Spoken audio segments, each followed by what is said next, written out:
until the time that you die, unless you are physically or mentally disabled. The only reason for that is because you are not good with money, definitionally. And there was a lot of poor kids, you know, parents were poor, sitting in the back of the classroom. They started to kind of boo and hiss. And I said, please name me one person who is fabulous with money who's permanently poor in the United States. At this point, an administrator gets up, walks to the front of the room, and dismisses the entire student body and says he has to protect the student body from being offended. I'm supposed to speak in a couple of weeks at Cal State University, Los Angeles. The students, some of them are trying to shut it down, of course. One of the professors is actually threatening. He's offering to wrestle the quote-unquote white supremacists who invited me, bragging online, quote, "I lift, bro."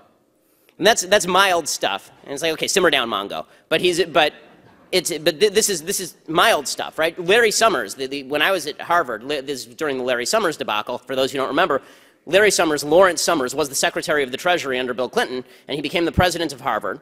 And he was giving a speech, and in that speech, he mentioned the truth, and it is a fact, that when you look at the bell curve for how women perform in science, if you look at the upper echelon of how women perform in science, there aren't as many women in the upper echelon of how women perform in science. The bell curve for women tends to be slightly above the bell curve for men, but the bell curve for men has a longer tail, in other words. So he mentions this, and he says maybe the reason there aren't that many women in science is because there aren't that many women who are interested in science, and at the top levels, there aren't as many women as a proportion who are good at science.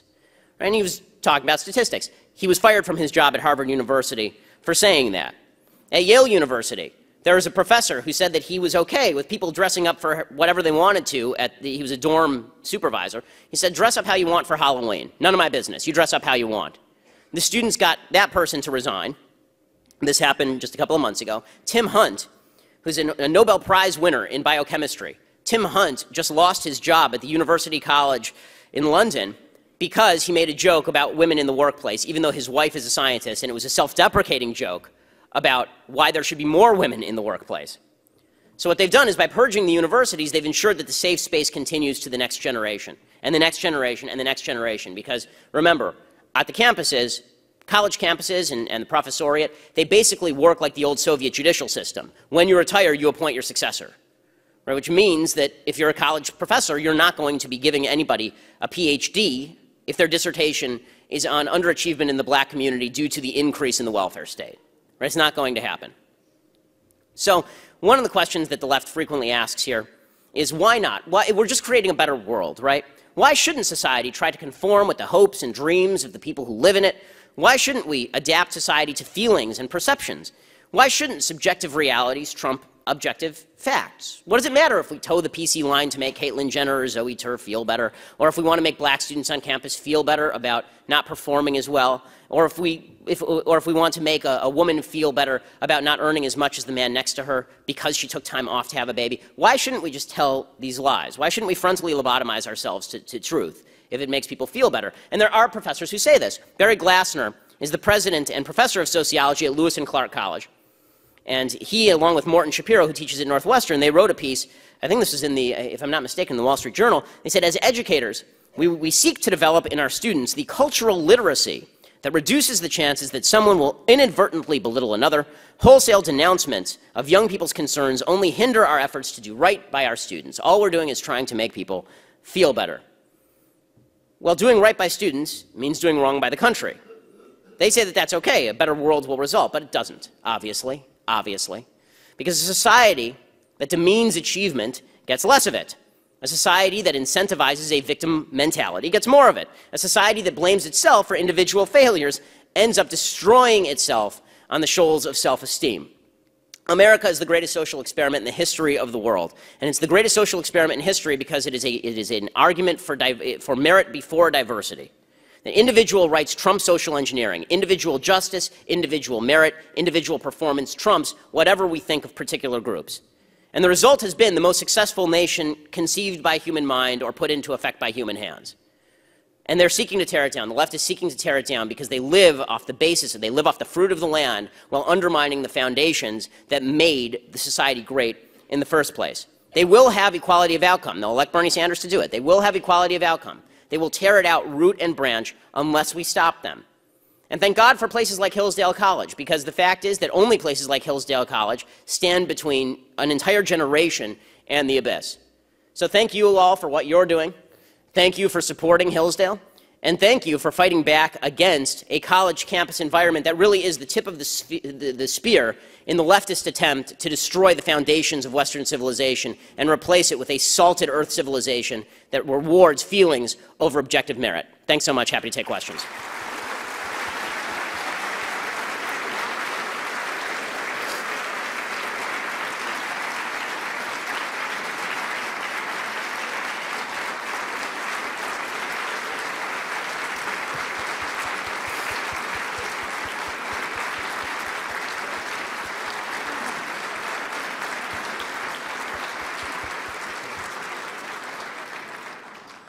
We have time for a few questions. Please raise your hand and we'll come to you.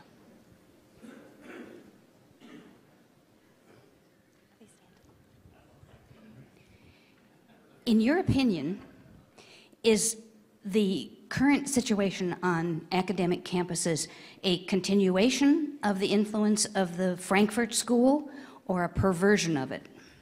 A continuation. I mean, the Frankfurt School, for people who don't know anything about Frankfurt School philosophy, is a group of philosophers in the 1920s in Germany who were expatriates. They moved to the United States and basically infiltrated American universities with an ideology that suggested, they realized, the Frankfurt School, they realized that Marxism, when Karl Marx wrote Das Kapital, what he was trying to do was describe how he thought society was going to work. It was actually descriptive, not necessarily proscriptive. It was, here's what's going to happen. He thought class warfare would eventually break out and destroy the capitalist infrastructure. When that didn't happen, World War I basically dissuaded the international left of this because there was no class uprising to start World War I. It turned out that poor French people were happy to fight poor German people, and all of them were happy to fight poor Russian people. So when that fell apart, what the Frankfurt School decided is in order to make this change happen, we can't just wait for this change to happen, we have to change the culture. And the Frankfurt School basically decided to change the culture from the roots out. And in the 60s, what they discovered is that instead of using class, which is difficult, it's difficult to get a poor white guy to sympathize with a poor black guy, instead what they would use as a proxy is racial groups. They would use racial groups to tear down the United States and the capitalist system, suggesting that racial groups are the victims of capitalism. If we can just pose a racial group against a racial group, then that, and mix in a little bit of socialism in there, we'll end up with a more civilized world. Right? And the Soviet Union actually pushed this message in the 60s when it would put out propaganda about how the United States was racist, right? Not how the United States was rich and poor. They didn't talk about income inequality. They talked about how the U.S. was racist and the Soviet Union was a wonderful place for people of all races, when in reality it was just a crap hole for people of all races.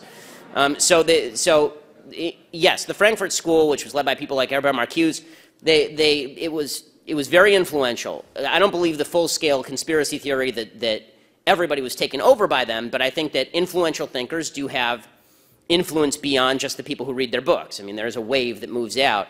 And in academia, there's no question that people who don't even know they've been influenced by Frankfurt School ideas have been influenced by Frankfurt School ideas. Just as if you ask most Democrats, you know, do you like Karl Marx, most of them will say no, even though they're buying directly into his philosophy.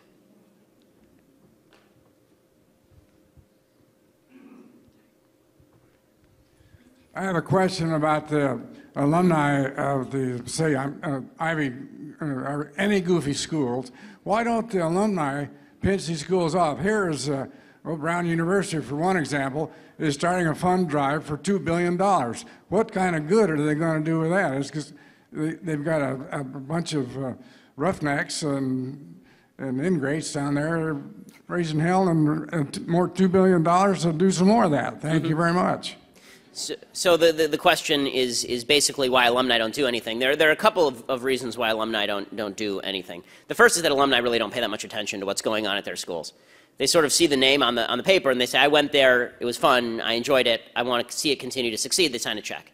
That's really how most alumni deal with it. I know, my wife used to do phone banking for UCLA. This is how you got people to give, right? You call them up, you say, you remember how great your experience was at UCLA? We're still doing that for thousands of kids. Give us some money. That's how most alumni actually give. The second reason is that there is a bit of self-interest attached to alumni giving in certain industries, meaning I went to Harvard Law School. Harvard Law School is, depending on who you look at, either the first or second best law school in the nation, right? It's Harvard and Yale, and they always battle it out. If I'm somebody who went to Harvard Law School, then I would prefer that for the next 30-odd years, when I plop down that credential, people say, ooh, right? If Harvard were to drop in the college rankings, in the law school rankings, down to 20, it's not nearly as impressive that I went there. So there's a bit of self-interest attached to the continuing prominence of your school. And so people tend to give for that reason as well. In other words, the real question, and this is a question more broadly, is why people don't why people let other interests trump ideology. And that's one that, and philosophy of life. And that's, that is the difficulty of American politics and politics in general, is getting people to understand that their own personal self-interest is not necessarily served by the short-term gains to be made if they're undermining the long-term foundations upon which success is based.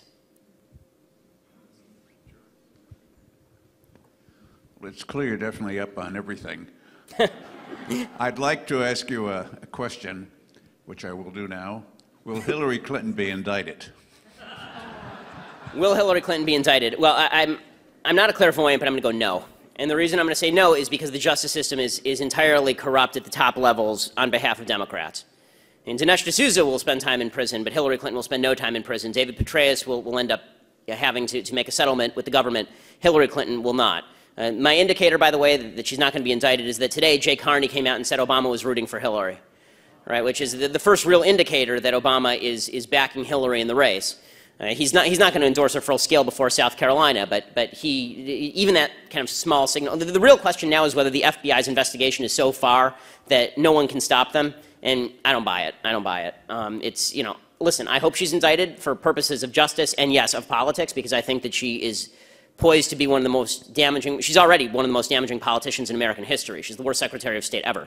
But beyond that, she's poised to be the second worst president in American history if she doesn't get indicted. So I'm rooting the same as everybody else for her to get indicted. I don't trust the Loretta Lynch Justice Department to do actual justice. They're too busy cracking down on the Ferguson Police Department.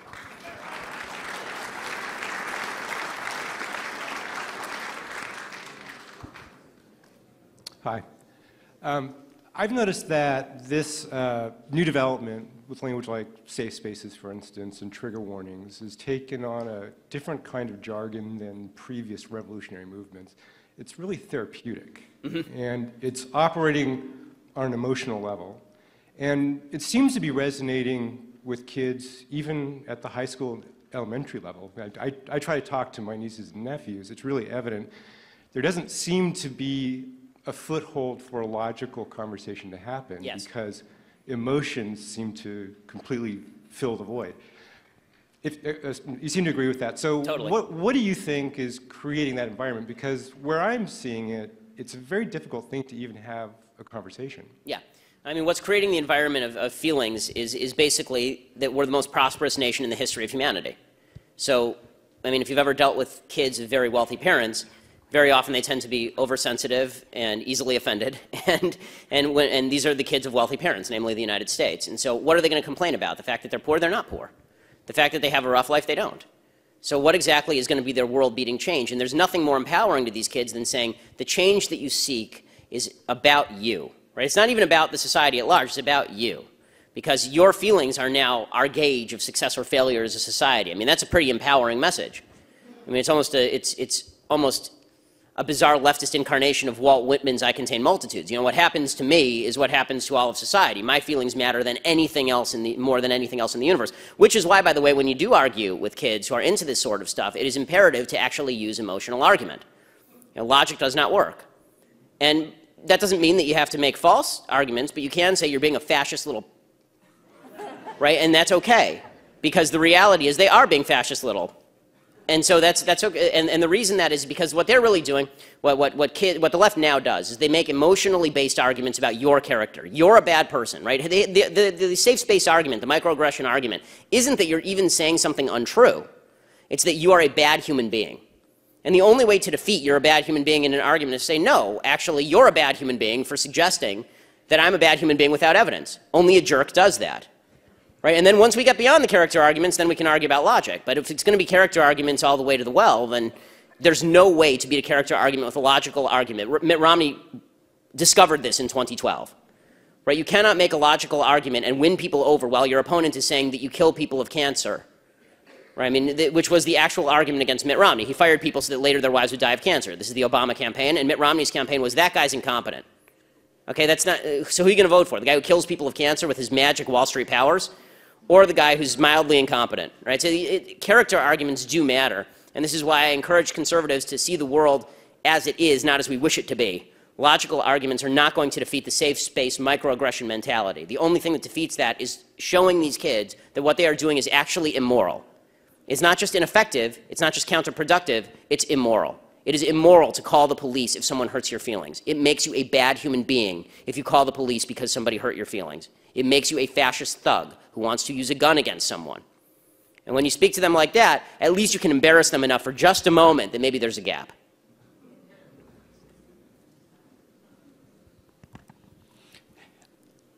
I'm going to ask a question on behalf of my daughter and son-in-law. We were visiting them. He's in the military. Well, thank you. Over Christmas, and he asked the question, we have 4 kids homeschooled, should we be saving money to send them to college? You've described a situation. He seems to sense that this is maybe not a good place for his kids, but on the other hand, college served him well, his wife. So would you please respond?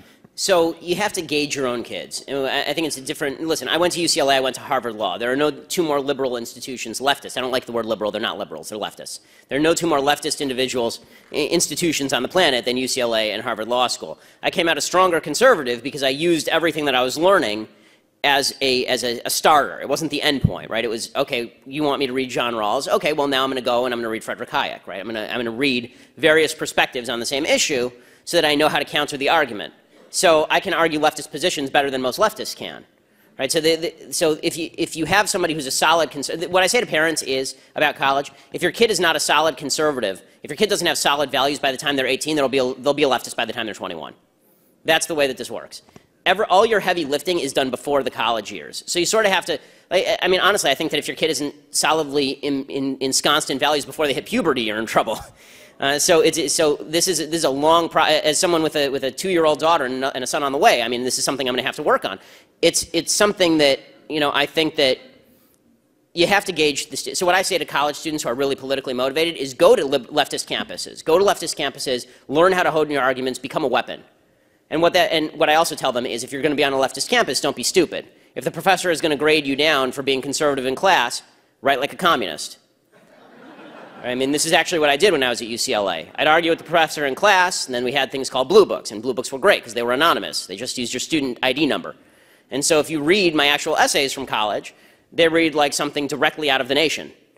And if you and obviously that's not what I think, but that's how you get to graduate summa cum laude at UCLA, go to Harvard Law School, and then use all their degrees against them. So.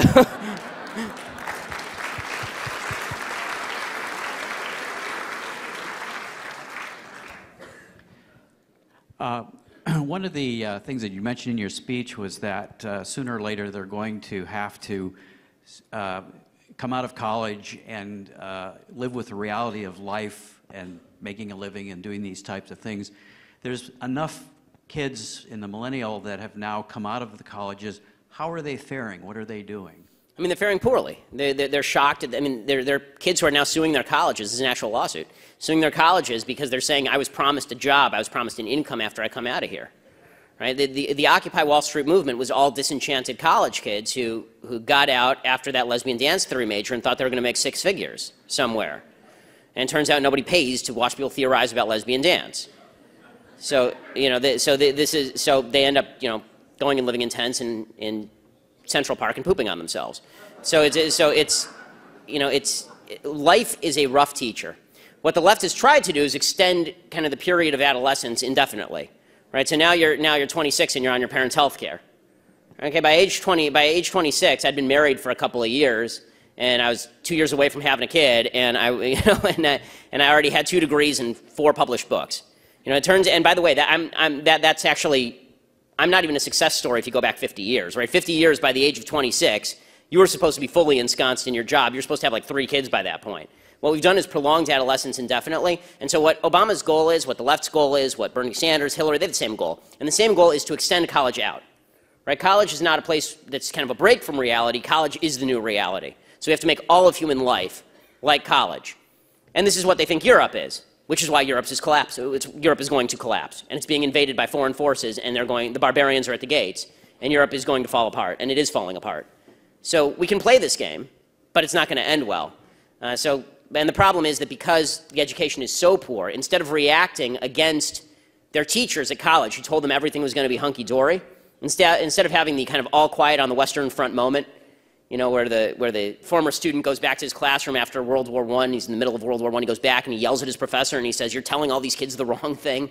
You're telling them that war is awesome." Instead of them going back and yelling at their professors, they say, "No, it just shows my professor was right because society is unjust." Right? The lack of my $100,000 salary, that's because society is mean, and so we have to transform the society. And that's why young people, again, 40% back speech codes in American life. This is why I think the last poll was nearing or over 40% of young people are okay with socialism, like the actual socialism, because they don't know anything. They've been taught stupidity, and how they feel is all that matters. I mean, there's a video that's going around the internet getting all sorts of play about income inequality. Income inequality is the stupidest issue. Income inequality means nothing. Right? I mean, I have a lot of income inequality with Bill Gates, but I'm doing pretty well, and I don't care that Bill Gates is doing really well. The only thing we should all care about is that there are poor people. We should figure out how poor people can do better, not how to make Bill Gates less rich. But this video is going around and saying, here's a poll of what Americans think the wealth distribution should look like, and here is what the wealth distribution actually looks like. And I watched this video in bewilderment, and young people love it. And I watched this video in bewilderment saying, who told you that you get to tell the universe how wealth is distributed? Right? Who told you that you have a moral say as to how wealth is distributed? It's immoral, it's evil, it's wrong. You're going to have to steal people's labor from them. But people are not told this, and so they think that their own subjective vision of what reality should look like should govern what reality actually looks like, and it's only later, after 80 years of communist failure, that they realize, oh, and hundreds of millions of people dead, that they realize, oh, that was a bad idea. For like 10 years, and then they go right back to it. Could you please explain the unholy alliance between the left and the forces and the Muslim supremacists, considering that the premises and the principles of both of them are mutually incompatible? Okay, so they're not mutually incompatible to point A, they are to point B. What I mean is that it's a timeline. The left wants to tear down Western civilization because it thinks it's unequal. The radical Muslims want to tear down Western civilization because they think it's evil. So to the point of tearing down Western civilization, they're pretty much on the same page. It's where they go from there that's a problem. Right? One side wants to build a caliphate and the other side wants to build a communist utopia. The reason that the left is routinely, and it's almost invariable, that the left ends up siding with the world's worst human beings in every situation is because, again, if you just go back to that fundamental leftist principle that equality of outcome is all that matters in life, that equality of outcome means that something just is happening, think about it. The real world is a place where God designed it this way. I believe this. God designed it not for every individual, but certainly for the vast bulk of humanity. If you do responsible good things with your life, you will be more successful than if you do irresponsible bad things with your life. Well, if the left believes that people who are unsuccessful are more virtuous, then what that means is that the non-virtuous are more virtuous, right? Because the people who are unsuccessful are generally not doing good, responsible things, and the left says, well, those people are victims, let's help them. Right? So the Muslims in the Middle East are victims of Israel. They must be victims of Israel because Israel's rich, and its neighbors are not. So they must be victims. Well, the real reason that the Muslims, the Palestinian Muslims, for example, are poor is because they've spent all the money that has been given to them, hundreds of billions of dollars, all the money that's been given to them over the course of decades, and they've spent it on terrorism, and they've spent it on stocking it away in their bank accounts of Yasser Arafat and Mahmoud Abbas, and they've spent it on garbage, and they spent it on anti-Israel propaganda. That's the real reason they're poor. But the left looks at it and they say, they're poor. That means they're virtuous. This is why I hate it, really despise it, when Republicans do the whole, I'm a better person because I have a rags to riches story. You weren't a better person when you're poor. Okay, no one is a better person just because they're poor. By the way, no one's a better person because they're rich. All that wealth is a measure of how many voluntary exchanges you engaged in a free market. That's all that wealth is. But the idea for the left is that all inequality is evil. Therefore, the people who are unequal at the top are evil, and the people at the bottom are virtuous. Which is why you'll hear people on the left say things like they like small business, but they hate people who are big business, like the Walmart family, right? The Walton family. They're terrible. Well, were they terrible when they were just a family living in the middle of nowhere? When exactly did they transition over into evil? Right? When they became successful enough, because their success meant, by necessity, according to the leftist worldview, they were depriving others of their fair share. And Bernie Sanders said this right after winning New Hampshire the other night. And this is Bernie Sanders' entire thing. He says, the principle of America is the principle of fairness, which makes me want to vomit and never stop vomiting. The principle of America is not fairness of outcome. And he was talking about fairness of outcome. He said, oh, how it's unfair that 1% of the population lives with more wealth than 90% of the rest of the population. And Well, maybe, or maybe it's not unfair, because it turns out that 1% of the population is hiring the other 90% of the population to actually provide their services and labor. We have time for one more question. Hi, Mr. Shapiro. I'm a community college teacher, and so I pay union dues to the CTA and the NEA, and as you can imagine, I'm not real happy about that. Don't let them get a hold of this tape. You're going to blur out his face. And no, I'm worried. Do you have any hope? I believe the Supreme Court recently heard oral arguments, Friedrichs versus CTA. Mm-hmm. Any hope that that might come out? Yeah, I mean, there is hope that that might come out the right way. It really depends on, you know, whether Justice Kennedy had a solid bowel movement in the morning. I mean, basically, I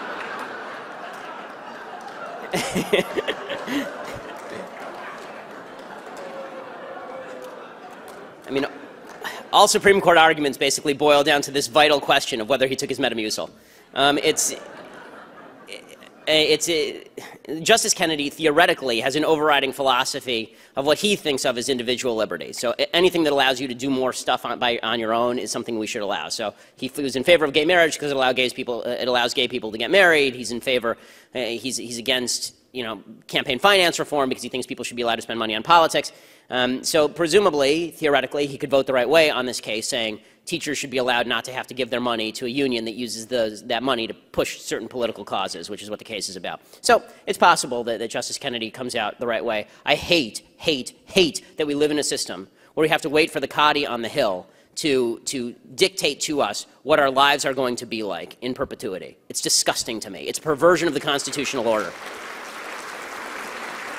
I mean, at Harvard Law School, I wrote my entire Harvard Law School third-year paper on the idea that Madison versus Marbury is wrongly decided. That Marbury versus Madison is wrongly decided. That basically the Supreme Court should not have the power of judicial review because the founders didn't believe any human beings should be invested with that much authority to destroy the Constitution if they saw fit. And in fact, Hamilton clearly writes, in it's Federalist 78, he talks specifically about how if the court should start to exercise will over constitutionalism, over basic philosophy of government, then it's betrayed its entire purpose. So it's sad to me that conservatives have been relegated to waiting around. And by the way, this is why the saddest thing to me of all about this election is that if we lose this election, or if Donald Trump wins the election, if any of these things happen, if conservatives lose the election, there are at least two justices who are probably going to step